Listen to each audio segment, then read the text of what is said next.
interesting match, though, won't it? It will. It's not J-Bone's fault that he didn't get on camera. We'll have to have a talking to with Paul later, right? We will. He was really hoping to get some camp time, J-Bone. I remember him telling me that. Well, we're not up in here. We've got blue-black control against Tron. Hopefully everybody has their Snuggies and their foot warmers to sit back and watch a game. But we've got a bajillion mana on both sides. Chainer's Edict's going to take care of that Mole Drifter. Soul Manipulation is going to be an interesting card. It doesn't have a whole lot of targets here. Mm-hmm.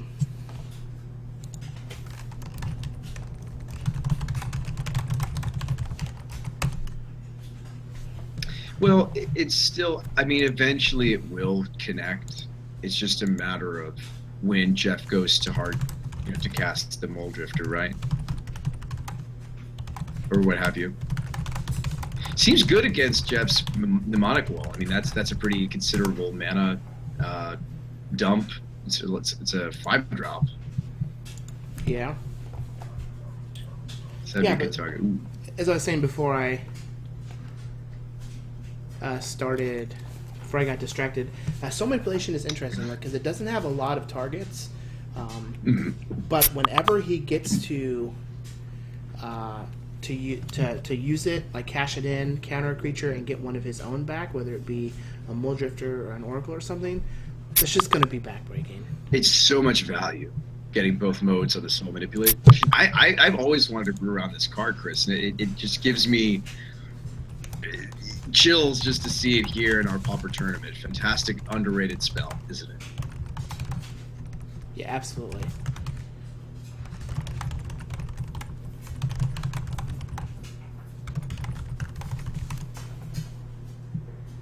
Yes, definitely a very underrated spell.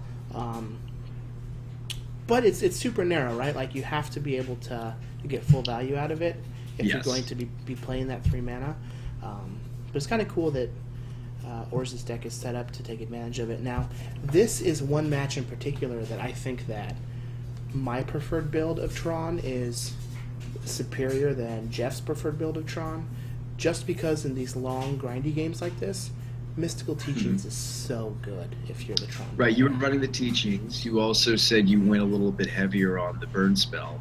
Yeah, a little heavier on the burn spell, and I like to play a copy of Ghostly Flicker, which can be pretty backbreaking against these control decks. That's a lot of value, isn't it? On like a Mnemonic Wall.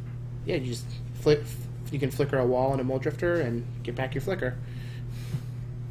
Now, here we have the classic Pauper board state. You see, the spells in Pauper are so much more powerful, in my opinion, than the creatures. What we have here is an old-fashioned Pauper blue mirror standoff.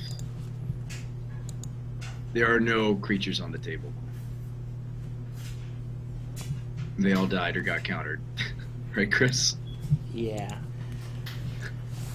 Also, a super interesting... maybe I'm going to make some popcorn and just come... I'm just kidding. I mean, you probably could. Nothing's going to change before you get back. I probably could. But a super interesting point about this is that, like, in these control mirrors, mana advantage is huge. And, like, Tron naturally has, like, the inherent mana advantage. But the problem gets to a point where, like, it has diminishing returns. Whereas both players start approaching more and more mana, the gap becomes less important. So, like, we're getting to the point now... Right. Like 2, 5, 10, like Ors has 11 mana available to him, and while Jeff has quite a bit more than that, we've got 6, 10, 13, like 14 mana available to him. It's just like not going to be super relevant because like you both already have so much mana. It's not likely that one person's going to play 5 spells and one person's going to play 4 spells and it's going to be relevant, you know? Right. Well, and here's the other thing, though. Like, we're talking about, like, mana advantages, and certainly I agree with you. Obviously, Jeff, with Tron turned on, has just this raw amount of mana advantage. Who has the colored mana advantage here? Well, the Tron deck is designed for that, like, not to be an actual issue. Because, like, if Thornwood Falls, 2 Grottos, and a Prophetic Prism, along with his Cliffs. So, like, he basically has access to, like, all the colors of mana that he would need. True. This play here is telegraphing a second Flame Slash. Yeah, there's not going to be a lot of ways for Jeff to get value out of cards like Flame Slash and Arc Lightning. So anytime he can cash them in for resources is going to be great. Like this counter spell countering that Flame Slash could be really important a few turns down the game where Ors is needing a counter spell for something but doesn't have it. Is this a Tembler? This could be a Rolling Thunder. Rolling Thunder. Why am I saying Rolling? For 7, it's going to be enough to clear the board. Yes, it is. Is he going to? But does Ors have the counter? He does not. It's like he doesn't have another counterspell. So, like, if he would have just let that Arc Lightning resolve, then it's very likely that he still has a 5/5 right now. Yeah, I mean, maybe countering the lightning was short-sighted. Because, like, it wasn't even killing the angler. Obviously, Jeff probably needed to have what he was telegraphing was a Flame Slash, but actually what he had was a Thunder to finish off the rest of the angler. I'm assuming that Ors thought what you and I thought there briefly, which was another angler. Yeah, just like Flame Slash. Very heads-up play. Now, no, Jeff played that beautifully. Ors has another angler he's just going to pay full retail for. Now, he does have a Mole Drifter and that Grimag Angler in his graveyard now, so any soul manipulations that are in his hand, he can get some pretty good value out of if Jeff happens to try and, play something like a full value Mole Drifter here, or something as small as a Seagate Oracle. Yeah. Well, there's that Flame Slash, so it looks like he did have that Flame Slash all along. Yeah, I mean, it felt that way. Now, I think he even had it the previous. Yeah, having a 2-for-1 himself doesn't really feel all that good.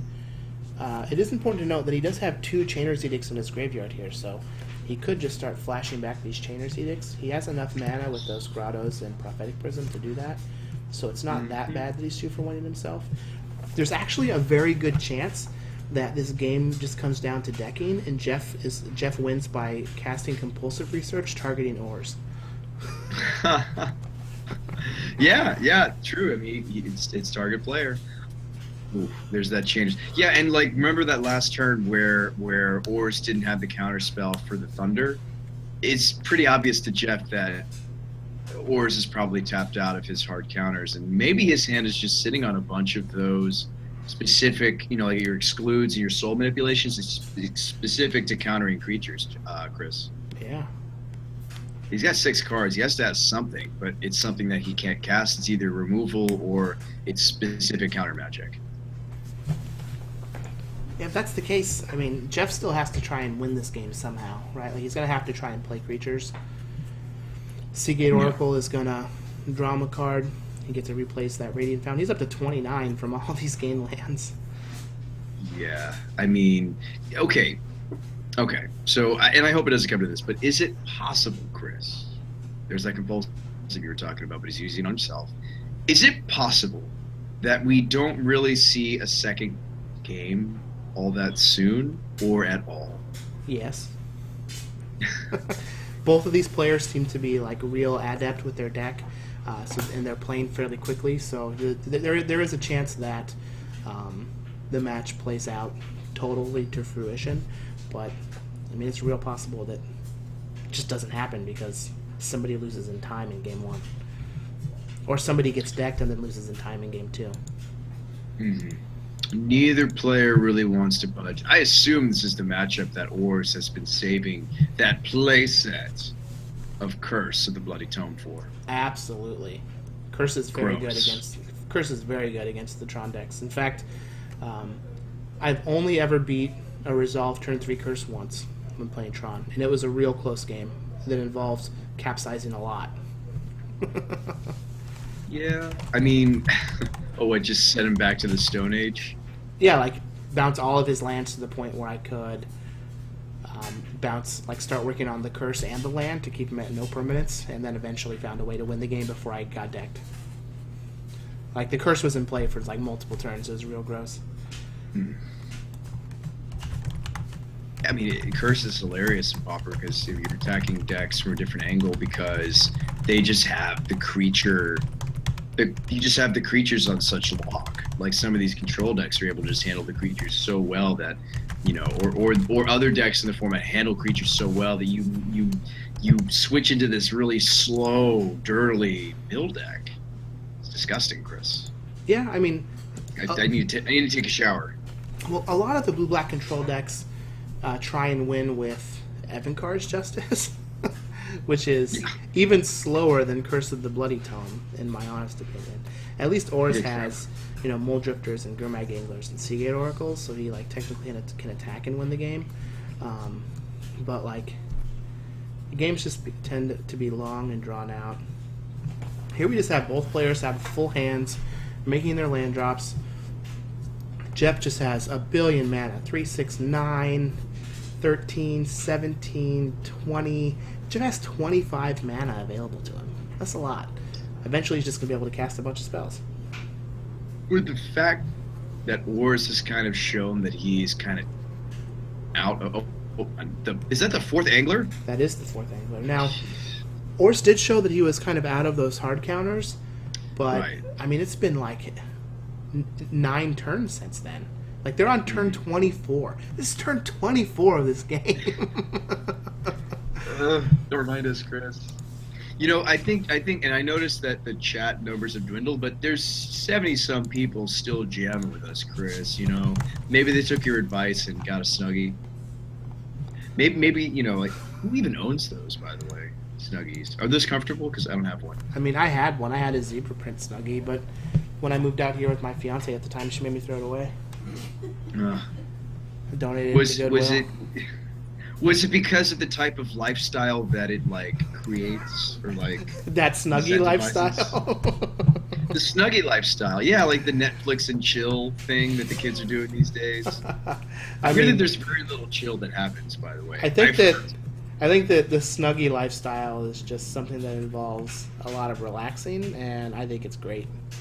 In fact, for my birthday, I would like you to give me a Snuggie. Can I get a Snuggie for my birthday? She's just shaking her head no. She's shaking her head. So maybe I'll see if I can do a stream fundraising event to raise money to get a Snuggie. Well, see, now, Snuggie, like, okay, is that not conducive to a streaming lifestyle, the Snuggie? I mean, what lifestyle is this a Snuggie perpetrating? A lot of... one that stays indoors. One that stays indoors. You can go outside with your Snuggie. A very hikikomori lifestyle. Like Jeopardy. Jeopardy? The Snuggie lifestyle is making you watch Jeopardy? Yeah.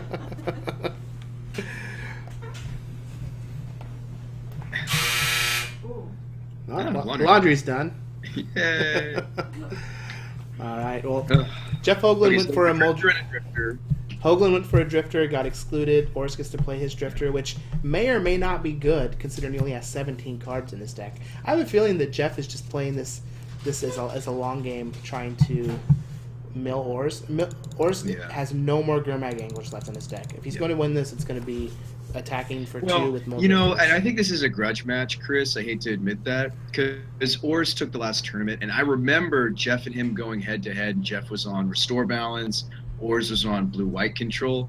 Not that I think that Jeff is that kind of a person, but honestly, I'm sure he really wants to beat Robert for more reasons than just this tournament. I remember, exclude on the mnemonic wall.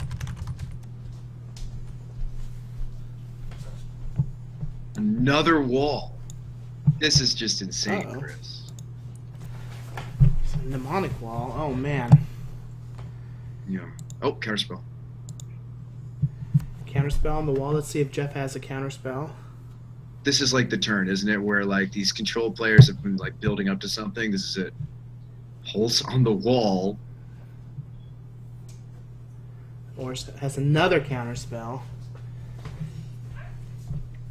This is Jeff what Jeff's has been a waiting for. counterspell He's got a own? counterspell of his own. Okay, hang on a second, everyone. This turn has been double. What was it? Wall, exclude, counter, pulse. Mole Drifter. I mean, Jeff has 100 mana. Yeah, this is great. Well, we actually finally have an exciting turn. Like, what? How many spells were just cast this turn? Like 7, 8, 8.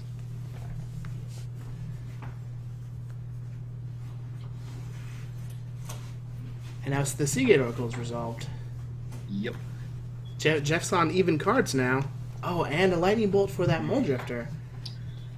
Drifter down. I foresee Exciting. something like Chainer's Edict, flashback Chainer's Edict. Ah. And so now it's just going to come down to decking. Yeah, I mean, like, all of the creatures out of both of their decks have probably or are going to die. How many... Alright, so let me look at Jeff's list really quick. Because I want to see a Rolling Thunder for $1 billion. Looks like he does not have another Rolling Thunder, but he does have another Mnemonic Wall, which is right here. Oh, Jeff, get that Rolling Thunder. Can he kill What it? do you do? He got the jaw. Oh, he just wants to mill He gets run. back Pulse. Pulse will get back the other wall. Pulse the other wall back, play the wall, get the the thunder. Is what you're thinking, right, Chris? Maybe Thunder. Maybe he just pulses. He's Maybe gonna get a wall. counterspell back? He's gonna wall. Get back Pulse. Maybe he just like gets back Mole Drifter and casts it. I like getting both walls. Well, do we have like a... Yeah. Like getting both walls insulates him against another Edict, flashback Edict. Yeah.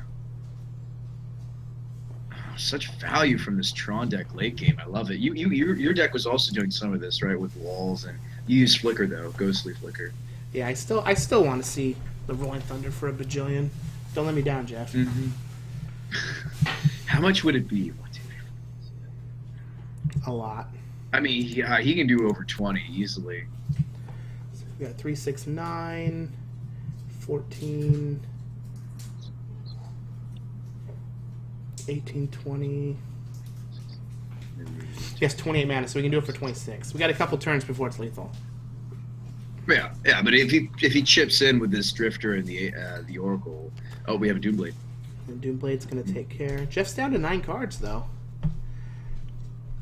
Oh my gosh. Jeff's used both of his Pulses and his Rolling Thunder. Wait a minute. Did he... He might just get decked. Oh, no. Oh, no. Oh, no. Maybe he has But Capsize. Oh, Jeff Echoing Truth his Mnemonic Walls. Oh. That's such value, isn't it? Oh my lord. We've got to have him get the Templar. Here comes the Templar. He needs to set it up. I would get back the counterspell first. I would get back Rolling Thunder and Rolling Thunder now, and then do it again next turn with the other wall. This is a huge fireball to the face, gentlemen. For those of you that stuck around for this very grindy long match and got your snuggies, this is your reward, isn't it, Chris? Isn't this their reward? Yeah, all four actual counterspells are gone. He just has no way to stop this from happening.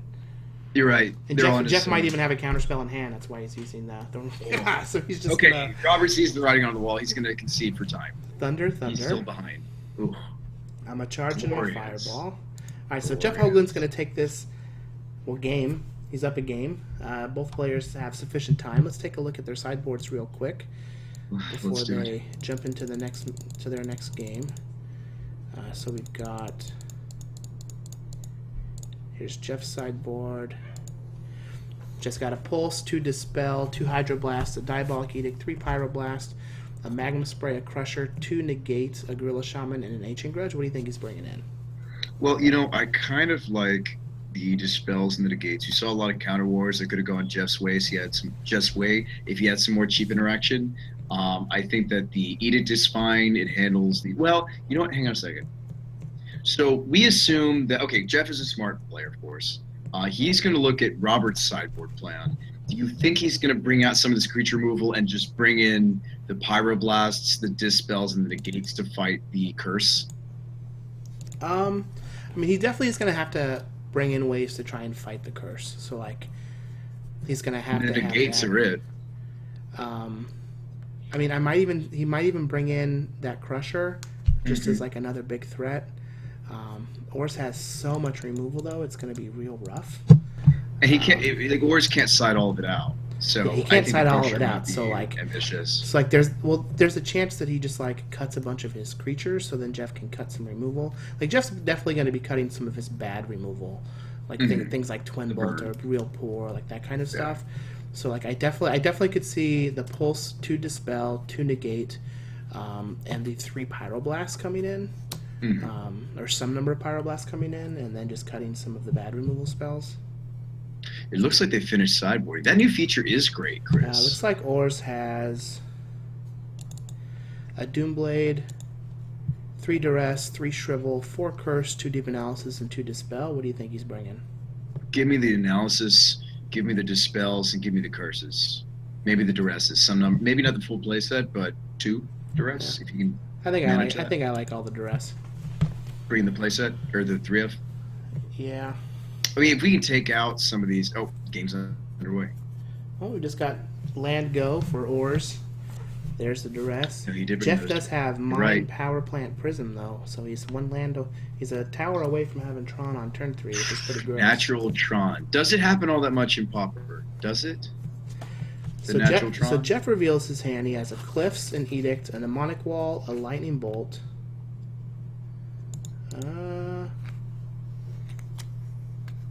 Yeah, and an island. So it looks like he kept in the Lightning Bolts, which is interesting.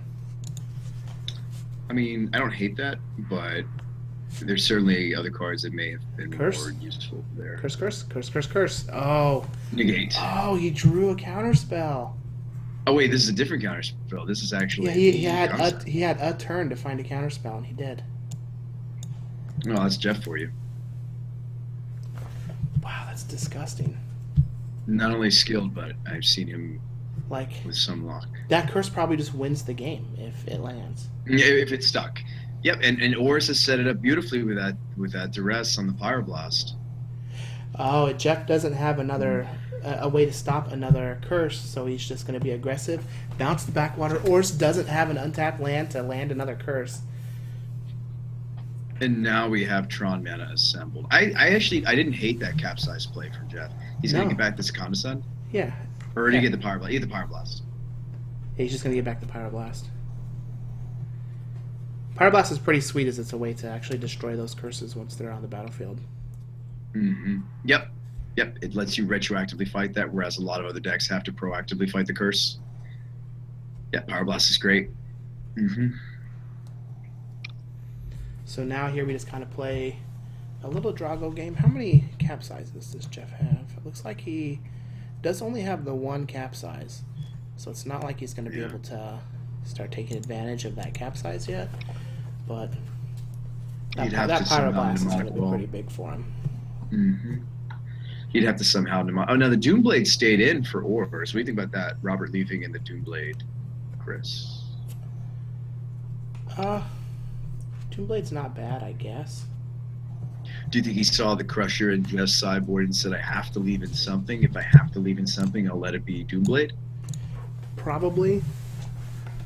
Doomblade's probably better than Diabolic Edict. Chainer's Edict is fine because you can get 2 uses out of it. Well, right. You run the risk with a Diabolic Edict that Jeff has a wall or a Mole Drifter hanging out. Oh, speaking Jeff of Edict. has a Diabolic Edict for that Gurmag Angler. Yeah. Here we're probably going to see a Mole Drifter. Nope, a Mnemonic Wall for Capsize. Ooh. If Jeff has a blue land here. Oh, he can capsize with buyback on that Demir Aqueduct. Oh, that's yes. so rough. Glorious. You're loving this match. You're loving watching Jeff play. You have this no tournament. idea. You're almost trying to live vicariously through his plays. Like if I you mean- were in this tournament, Capsize locking people is all I want to do in Magic the Gathering. well, let's send him back to the Stone Age. Yeah. These tap lands are so rough to get, especially the dual the Karoo lands to get capsized or blown up. It's like you send him back 2 Ooh. turns in a way.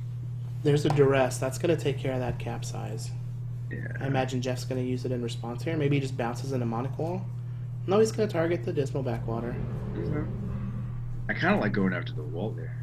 Yeah, I might have just bounced a wall. Yeah. I'm just gonna take walls. So, dispel. Dispel on the Oh, Capsize. dispel a dispel. Dispel a Dispel. This is real good. This definitely forces some action, and Jeff gets to use cards out of his hand. It's likely that the Duress is going to take a Pyroblast here. Yeah. But Jeff's still going to be able to set him back He'll turn on some mana, and if he can chain some Muldrifters together, it's going to be real good. Well, this game is just like you described in the first game. It's definitely a game of resource when you have these control mirrors, and Jeff is doing a great job managing his mana advantage here with this capsize and some of the other plays he had. Oh, wow. So he bought back the capsize and then just recast it on a mnemonic wall. All right, your duress resolves. Take the blast, probably, like you said. The pyro. Once it resolves, we'll be able to see what he revealed. Mm-hmm. I can appreciate that Ors is playing this particular art on duress, by the by. Yeah, Pyroblast. Looks like we've got Mnemonic Wall, Lightning Bolt, Chainer's eating Pyroblast, so he's just going to take the Pyroblast. God, this is so rough. Like, Ors can play a tap land here. Jeff's just going to replay a wall, give back the capsize another land. Eventually we'll get to a point where Jeff can capsize 2 lands a turn. Ors will have no permanence. Deep Analysis is going to draw him a couple cards, but this is not looking good. It's not. And I think that this has a lot to do with, I hate to bring it up one more time because this is the point that you made, Chris, but why don't you tell our viewers here why Magic is a game of resource? I mean, it's just, like, at its core, Magic is just a resource management game. So, like, Jeff is managing his resources just not so much managing his resources much better than Ors, but Jeff is actively attacking Ors' resources, which is real important in these control mirrors. So Yeah. it looks like Jeff... Wow, what a read! So Jeff played Mnemonic Wall, got back Capsize, and then capsized and bought back the Capsize on his own Mnemonic Wall to have insulation against a 3rd Duress, and Ors had a 3rd Duress. Wow. Huh. But now, he has 3 mana available here, so like going for this Mnemonic Wall is going to be difficult in case, like, if he has something like a Soul Manipulation here to counter this and get back a Grimag Angler, he could be in a real good spot.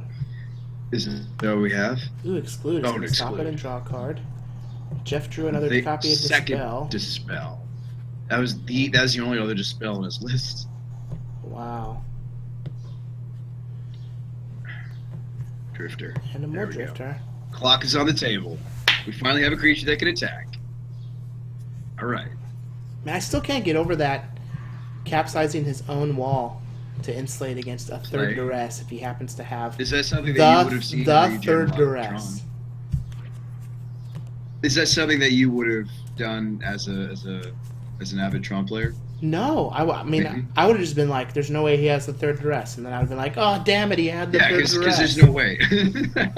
I probably would have done the same darn thing, Chris. Maybe that's why Jeff is Chainers.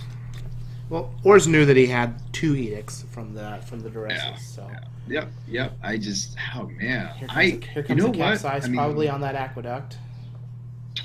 this is so much value.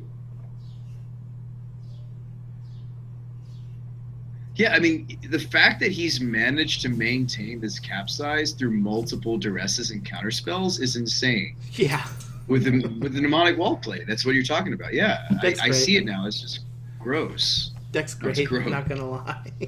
Deck is gross, Chris. If I didn't I mean, don't get me have, wrong. I love Tron, but if I didn't have a standard tournament this weekend that I was preparing for, I would have played Tron last night on my stream for Pauper. It's like my default. Although now that I have Overwatch, I'll probably just be playing more Overwatch instead of Pauper Tron when I'm bored and want something to play. But Pauper Tron is definitely something to use to pass the time while wasting everybody's time. yeah. Poor Robert. Well, the He really Seagate, the did win Seagate the Oracle's last going to find him something, but he needs a hard removal spell for that Muldrifter. Yeah. Oh, Jeff Size just on the going Dimmer after that. Aqueduct. You got 4 cards. Can you stop it? Capsize is wonderful. Dispel. Which spell, Chris? That spell. Oh, Pyroblast.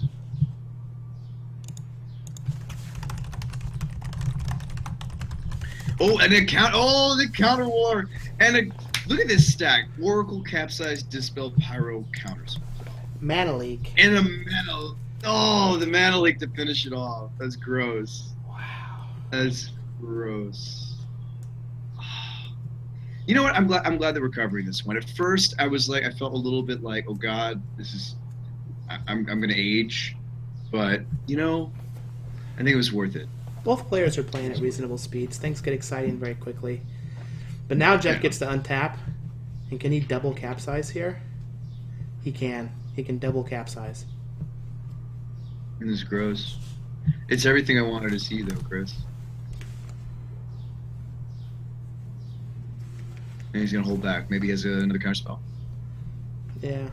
Maybe just Capsize end step is fine. Well, then that exposes it to a counterspell that you lose the Capsize. That would suck.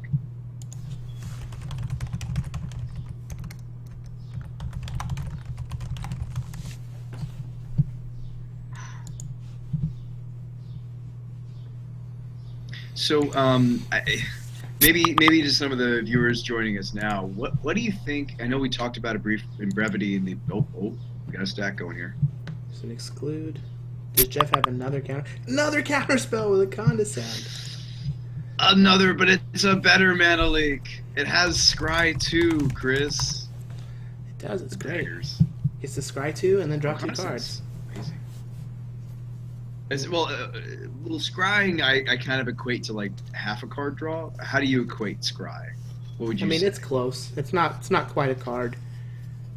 Sometimes it's half a card. Sometimes it's more than half a card. Sometimes it's less than half a card.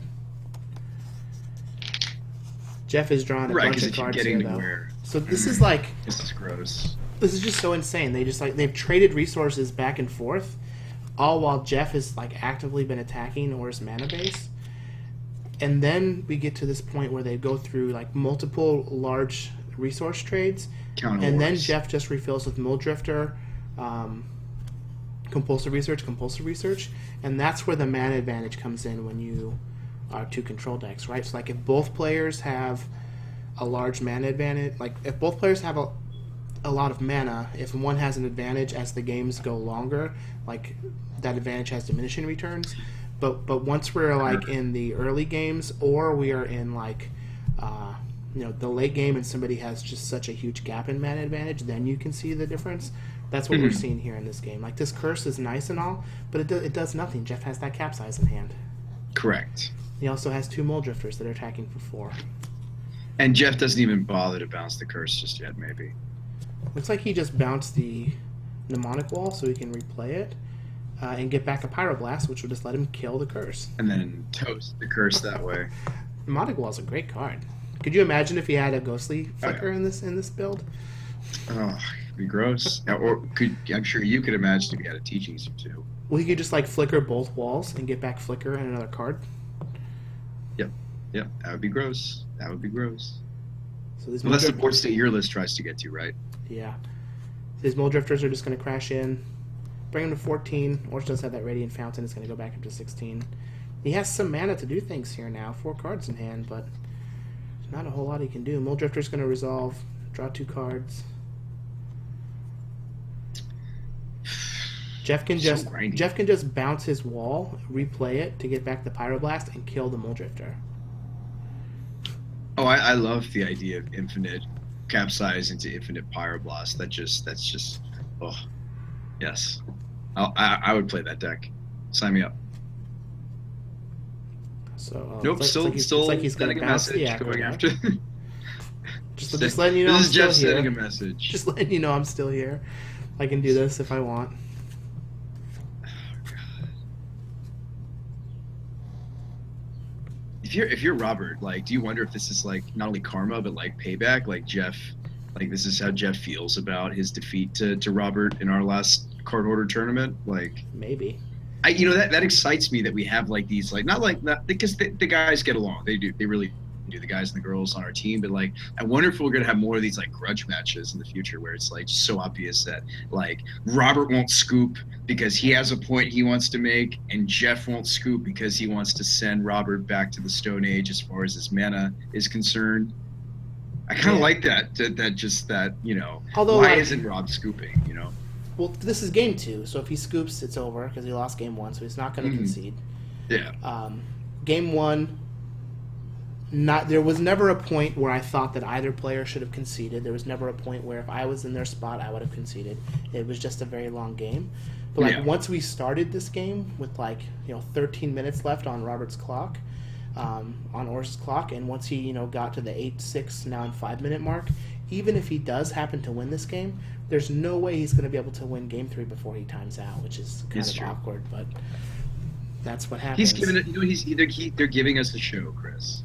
Oh yeah, definitely going to give us a show. That's all we ask. Absolutely. I like that soul manipulation on the wall, but there's just so much inevitability for. I mean, if we were to sit here and try to read through the chat and see the game chat, how many times that Jeff has has bought back the capsize, it's got to be almost double digits now. He's done it so many times. Yeah, a whole bunch. I mean, that first game went to turn 30. This game they're on turn 19. So these are some long games of Magic. Both players are playing very well. It looks like Mnemonic Wall got back Pyroblast. So Jeff still has Capsize in hand, Pyroblast in hand.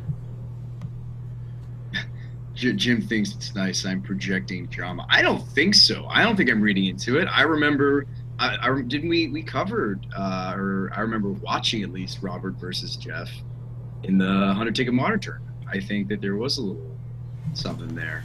Oh, Remove Soul. Jeff just has the all the white counter border, Remove spells. Soul. And the white border. Talk about sending a message.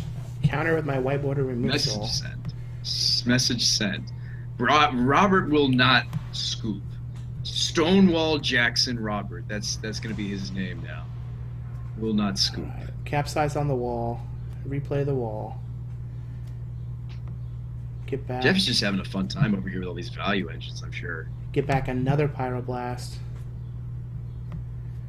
Capsize on the Aqueduct. Yep. There it goes. Robert F6 at this Attack point. with a Mole Drifter. Block with Mole Drifter. Oof.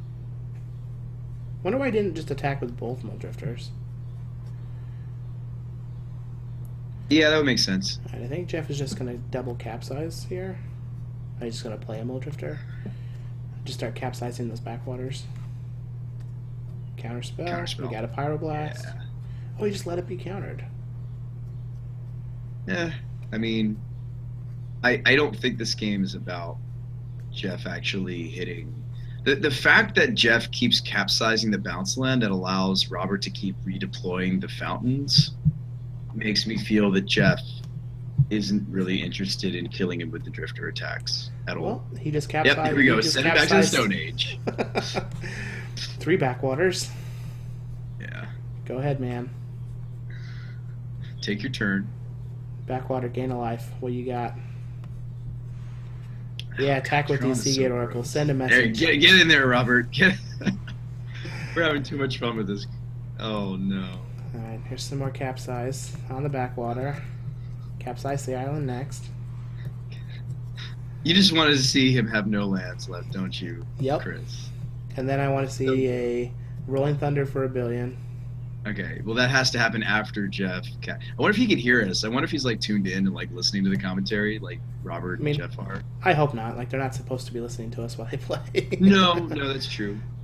Well, maybe they'll go back and watch Another this. capsize. He just doing them all. Oh, no lands. What lands? Yeah. Let's see if he plays the Aqueduct here. Come on, Robert. Radiant Fountain. Robert, come on, man. You're gonna bounce my gain 2 life land, and then attack me for 2, and then I'm just gonna replay it and gain the 2 life that you just attacked me for. Jeff still needs to get another threat on the board, otherwise he's not gonna win this race. Oh, this is just gross. Jeff says, "I'll leave you with these colorless lands. There's not much." All right, he's gonna pulse for a Mole Drifter.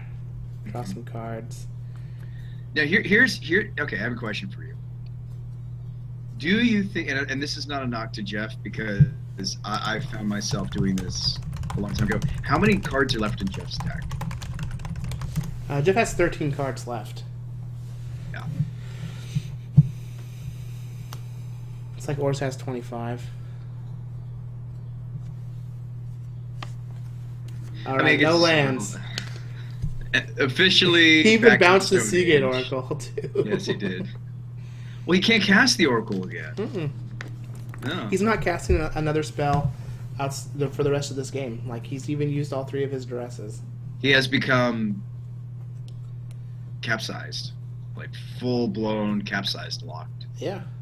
This is no permanence. Oh, he's bouncing his own stuff. Come on, Jeff, if you're giving us a show here, you need to bounce the last Seagate, doesn't he, Chris? Doesn't he? I mean, he's going Or is he to just at some point. Is he going to leave him with 1 permanent just so that Ors doesn't feel so sorry for himself? I mean, Ors. At some point he will, but he's going to put another Muldrifter in play now first. Why? True. Why do you think that Robert just wants to have us sit here and watch this debauchery? Because it's fun. He's probably listening to coverage now. I bet he's just like, wow, Bruce Spy's really tearing into the fact that I have no lands. You have no lands, Robert! Oh, now he's going to pack it in. All right, well, JeffHoogland's going to take this match 2-0 in a great showing for how fun and interactive Capsize is. And wonderful that Pauper can be. It's a totally friendly format, Chris. It definitely is.